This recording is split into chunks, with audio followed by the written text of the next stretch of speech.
प्यारे बच्चों, आज हम आपको गणित में बहुपद अध्याय 2 पढ़ाएंगे।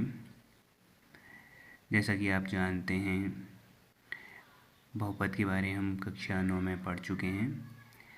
कक्षा 10 में जो हम पढ़ेंगे वो द्विघात बहुपद और द्विघात समीकरण, जो अध्याय 4 है। तो इस अध्याय में हम बहुपद के बारे में जानेंगे। रैखिक बहुपद किसे कहते हैं? आप जैसा कि जानते हैं, घात 1 वाले बहुपद को रैखिक बहुपद कहते हैं। घात 2 वाले बहुपद को द्विघात बहुपद कहते हैं। ऐसे घात 3 वाले को त्रिघात बहुपद कहते हैं।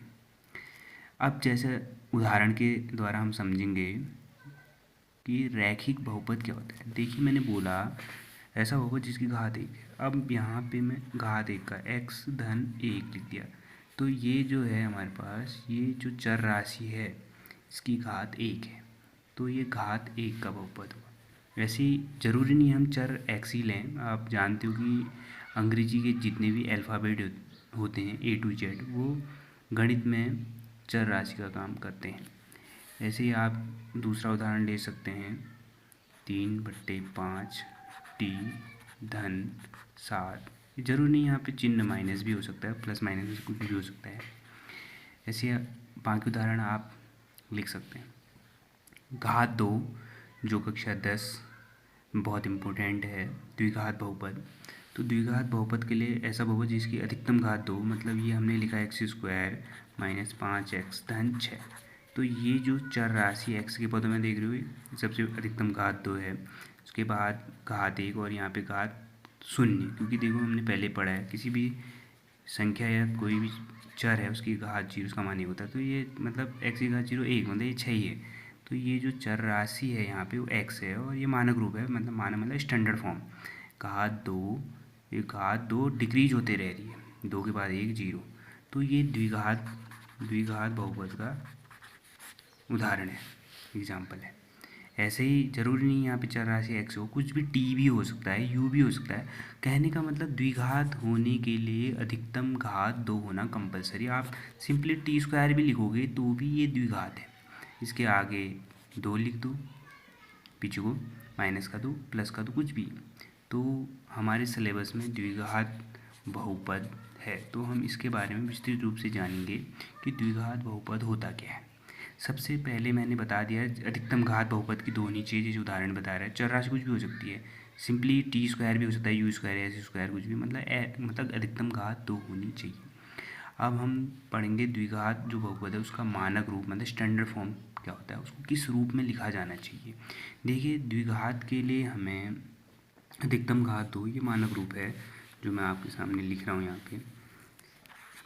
ax² plus bx plus c, ये जो है ये द्विघात बहुपद का मानक रूप है, व्यापक रूप। अब इसकी शर्त है, एग्जाम में पूछा जाता है 1 नंबर में, द्विघात बहुपद का मानक रूप। तो अधिकतर लोग यही लिख के आते हैं, ax² plus bx plus c।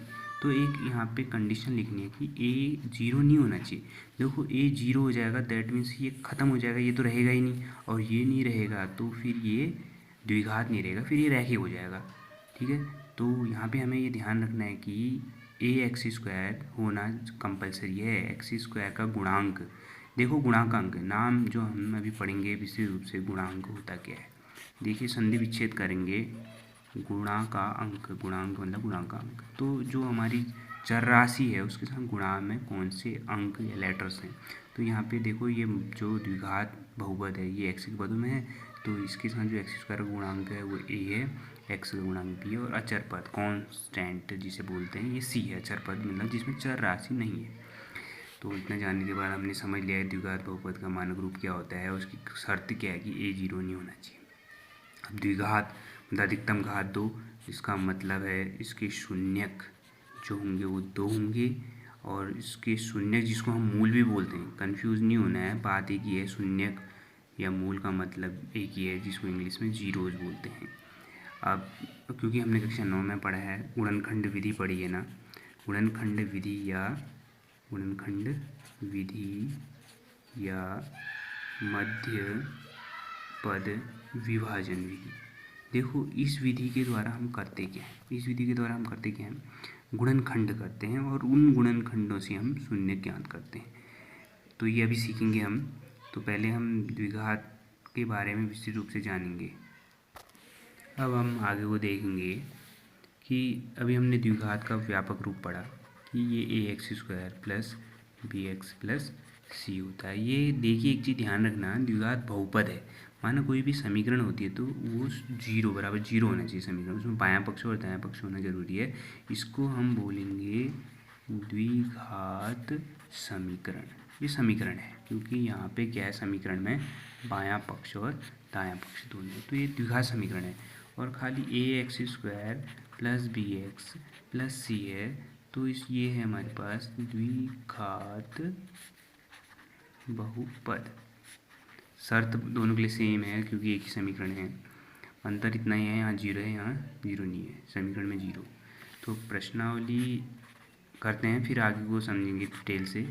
देखिए प्रश्नावली 2.1 में हमने क्या करना है। प्रश्नावली 2.1 में मैंने भेजा भी था, किसी बहुपद px के लिए y बराबर px का ग्राफ खींचिए जो नीचे आकृति में दिया हुआ है। प्रश्नावली 2.1 में पहला प्रश्न जिसे करेंगे, हमें शून्यों की संख्या निकालनी है। तो ये जो ग्राफ दिया है हमको यहाँ पे, इसको देखेंगे पहले। ग्राफ में सभी को पता है, ग्राफ हमने कार्तीय तल के बारे में बहुत विस्तार रूप से पढ़ा है। ये जो क्षैतिज रेखा है इसको एक्स अक्ष बोलते हैं, और जो ऊर्ध्वाधर रेखा है ये वाई अक्ष है। तो हमको किसको देखना है, शून्यकों को पता करना है, क्योंकि शून्य मतलब एक्स के मान है वो, तो हमें एक्स को देखना है। तो एक्स अक्ष में ग्राफ कहाँ से आया, जो पहला प्रश्न है इसमें ग्राफ जो है ये देख रहे हो पैरेलल गया है, एक्स से होके नहीं गया, ये वाई अक्ष पे है। तो यहाँ पे हमें इसके शून्यों की, क्योंकि एक्स अक्ष से होके नहीं जा रहा है, तो यहाँ पे जो होगा शून्य जो होंगे इसकी संख्या कितनी होगी, जीरो होगी। ऐसे ही अब दूसरा देखेंगे इसका, तो इसमें सेम एक्स अक्ष खींचा, ये एक्स अक्ष है और ये वाला जो है ये वाई अक्ष है। अब हमको क्या देखना है, जो आलेख जा रहा है वो एक्स अक्ष पे कितने बिंदु, एक्स अक्ष पे कितने बिंदु को टच कर रहा है। जैसे अब ये बनाया हमने, तो ये इस टाइप से ये है सीधे, देखो ये एक्स अक्ष है, ये एक बिंदु, तो यहाँ पे एक बिंदु एक्स अक्ष में एक बिंदु को टच कर रहा है ये आलेख, तो इसका मतलब हुआ यहाँ पे शून्यकों की संख्या कितनी है, शून्यकों की संख्या पूरा लिखना है। हाँ आपने शून्यकों की संख्या बराबर 1। ऐसे ही मैं चौथा बता रहा हूँ, तो इसको ध्यान देना है यहाँ पे चौथा। तो हमने सिर्फ एक्स अक्ष बनाया, ये एक्स अक्ष मेन, ये नहीं देखना है कि वो प्रथम में है, द्वितीय चतुर्थांश में है, तृतीय चतुर्थांश, चतुर्थ चतुर्थांश, ये नहीं देखना है। हमने सिर्फ आलेख का मूवमेंट देखना है कि कहाँ से कहाँ जा रहा है। सपोज ये देखो ये एक्स अक्ष है हमारे पास, तो यहाँ पे ये आलेख दो बिंदु को टच कर रहा है एक्स अक्ष में, तो यहाँ इसका मतलब है यहाँ पे शून्यकों की संख्या कितनी है, शून्यकों की संख्या ये लिख लेना बराबर 2 है। ठीक, अगला टॉपिक, किसी बहुपद के शून्यकों तथा गुणांकों के मध्य संबंध। गुणांक मतलब जो बहुपद है उससे जो शून्य आएंगे और जो गुणांक होंगे, अभी मैंने बताया था ax² प्लस bx प्लस सी में गुणांक क्या होते हैं, a b और c को क्या बोलते हैं, गुणांक। तो शून्यक और गुणांकों के बीच संबंध स्थापित करेंगे अब हम। तो इसके लिए हमें पहले सूत्र की आवश्यकता होगी, मतलब इन दोनों के बीच संबंध स्थापित करने के लिए हमें कौन सा विधि, मेथड, स्टेप्स फॉलो करने पड़ेंगे। तो सबसे पहले हम मानक रूप लिखेंगे, हमारे पास ax² प्लस bx प्लस सी ये द्विघात बहुपद का मानक रूप है। ये जीरो नहीं होना चाहिए, कभी एग्जाम में आ जाता है कि द्विघात बहुपद का मानक रूप लिखिए या उसकी शर्त लिखिए, तो ये इसकी शर्त है कि ये जीरो नहीं होना चाहिए, ये जीरो हो जाएगा तो ये द्विघात नहीं रहेगा। अब इसके शून्यक और गुणांकों के बीच संबंध स्थापित करना है। तो जैसा कि हम जानते हैं ये द्विघात है, इसकी अधिकतम घात जो है, तो इसके 2 शून्य होंगे, हमने मान लिया, माना ये जो चिन्ह बनाया ये अल्फ़ा है, इसको अल्फ़ा बोलते हैं। माना अल्फ़ा और बीटा जो हैं, बीटा इसके क्या हैं, 2 शून्यक हैं, ये हमने मानना पड़ेगा। ठीक है, ये 2 शून्यक हैं, ये लिख लेना आप लोग, शून्यक हैं इसके। अब ये जो शून्यक हैं तो हमें करना क्या है, अल्फ़ा प्लस बीटा, माना हम शून्यकों का योगफल करें, ये शून्यक है ना, मैंने माना कि ये अल्फ़ा और बीटा के हैं शून्य, क्योंकि हमें संबंध स्थापित करना है शून्य गुणांकों के बीच। अभी गुणांक जो है यहाँ पे a b c हैं, यहाँ पे क्या है गुणांक ए बी और सी। तो शून्यकों का योग हो गया। तो यहाँ पे सूत्र होगा शून्यकों का योग माइनस बी अपॉन ए। देखो हिंदी में समझो, ये जो लिखा है ये है शून्यकों का योगफल, ये माइनस बी अपॉन, ये माइनस सूत्र का हो गया। बी मीन्स बी क्या है, क्या दिख रहा है आपको, किसका गुणांक दिख रहा है, एक्स का। तो हिंदी में जनरली इसको बोल सकते हो आप एक्स का गुणांक। एक्स का गुणांक मतलब बी, माइनस साइन फॉर्मूले का ए मीन्स एक्स स्क्वायर का गुणांक, एक्स स्क्वायर का गुणांक। तो शून्यकों का योगफल बराबर क्या होता है, माइनस एक्स का गुणांक बटे एक्स स्क्वायर। मतलब ये शून्य होंगे, इनको जोड़ोगे तो उसको रखोगे, ये बायां पक्ष दाएं पक्ष में रखो माइनस एक्स का गुणांक बटे एक्स स्क्वायर, तो यहाँ और ये दोनों पक्ष बराबर आएंगे। तो इन दोनों के बीच संबंध सत्यापित हो जाएगा कि हाँ योगफल जो है शून्यकों का जो योग करा और ये गुणांकों को जो सूत्र में रखा वो दोनों बराबर आए।